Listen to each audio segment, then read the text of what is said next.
Welcome back guys sa aming susunod na video.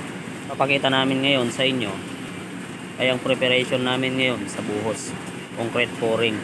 So site inspection muna tayo guys.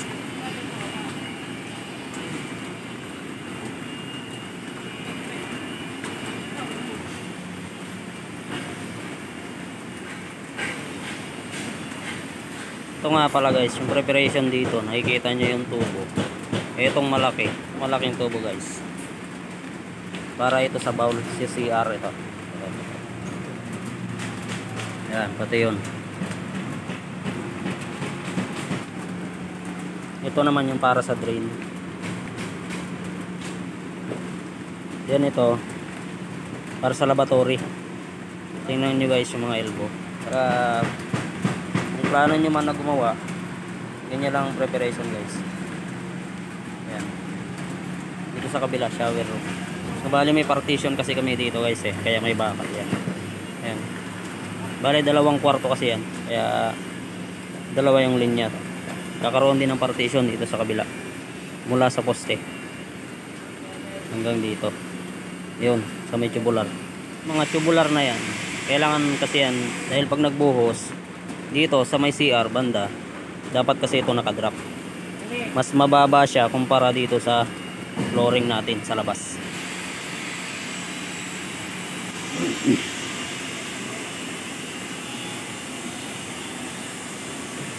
Una nyo kung gagawin, huwag nyo kakalimutan kuhanin yung level ng flooring.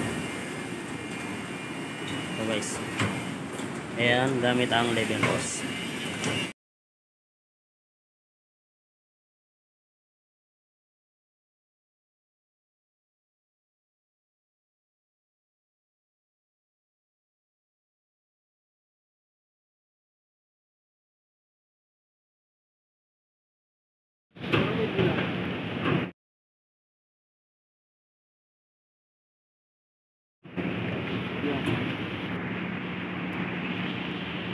Joji, para saan yung sinusukat mo? Elevation. Pag sinukat mo dyan sa may steel deck, bali mo ilan yung magiging thickness ng buhos natin? Ilan? 15. Ay, wala nga eh. Magiging 12 lang eh. Magiging 12 lang siya.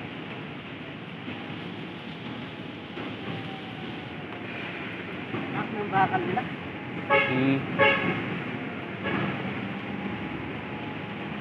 Ngayon 105 tayo mula sa level, di ba? Oo. Mula sa taas. Mula sa taas. Dahil ang na-level diyan sa taas, diyan tayo kukuha palagi ng 105. Oo.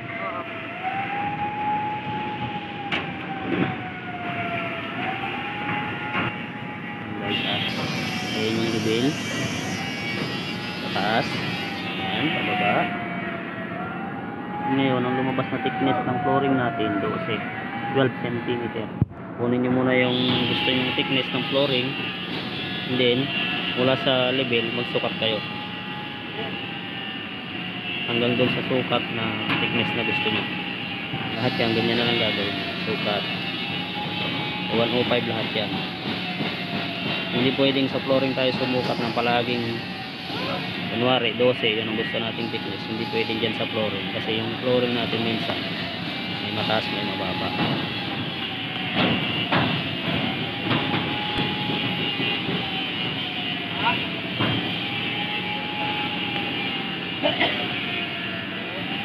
Oo, yan. Diyan ka na lang kukuha ng ano. Pag natapat ka doon sa may... Taas ng bakal nila eh. Yaw po.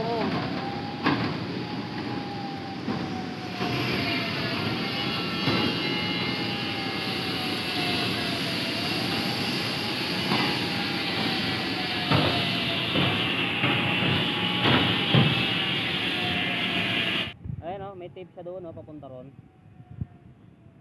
Yung sa ilalim, Kuya Badong, diyan ka maglalagay ng tansi, diyan sa ibabaw ng tape. Forma sa forma tayo. Yung forma natin, di ba? Nabilad yan. Oo. Pero maglalagay ka pa rin ng tansi diyan sa may tape, di ba? Oo, maglalagay ka pa rin. Di baling bumaba tayo, di ba? Di baling bumaba kasi may topping pa naman yan. Oh, so ano mas maganda? Di bali bumaba tayo. Para? Para hindi na magsususi kung mag-finish na, Oh. hindi magsususi. Oo. Pwede. Bali bumaba tayo. Tama. Mas mabilis magdagdag kaysa magbawas, di ba? Mahirap magbawas. Oo. Matagal. Ang 2 araw magbawas, Hmm. katumbas ng oras lang.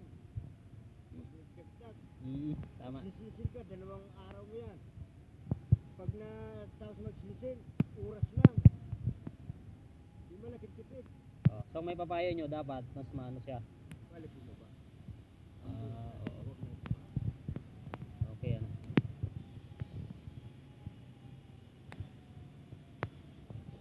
Pag bumaba, pwede dagdagan.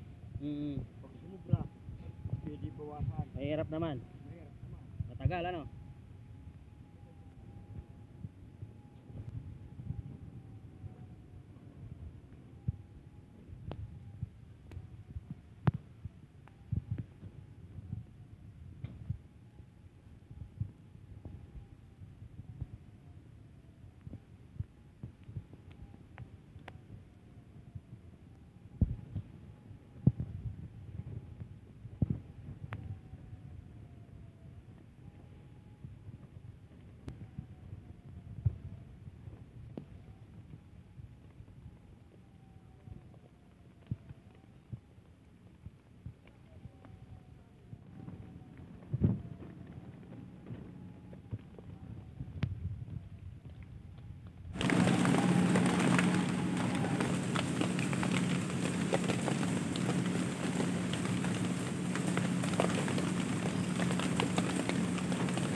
Paano? Nakaano pa ako?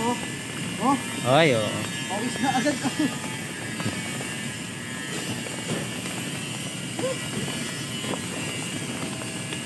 No!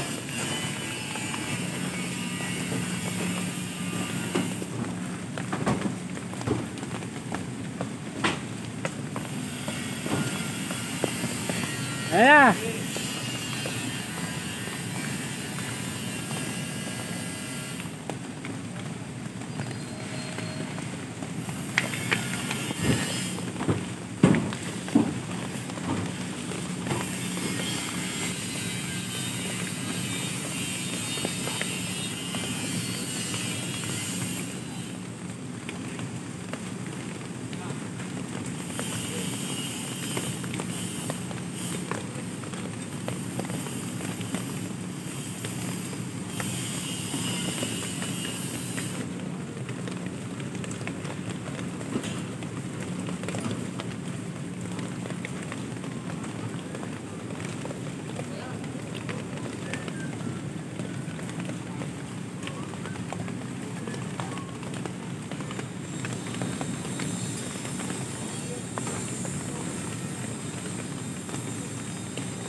Itong mga plastic pala na nakikita nyo guys, linagay namin yan dahil pagka malakas ang hangin, mga dahon nalalaglag dito. Mas madali kasi pulutin kung yung dahon dito lang siya nalalaglag sa may plastic.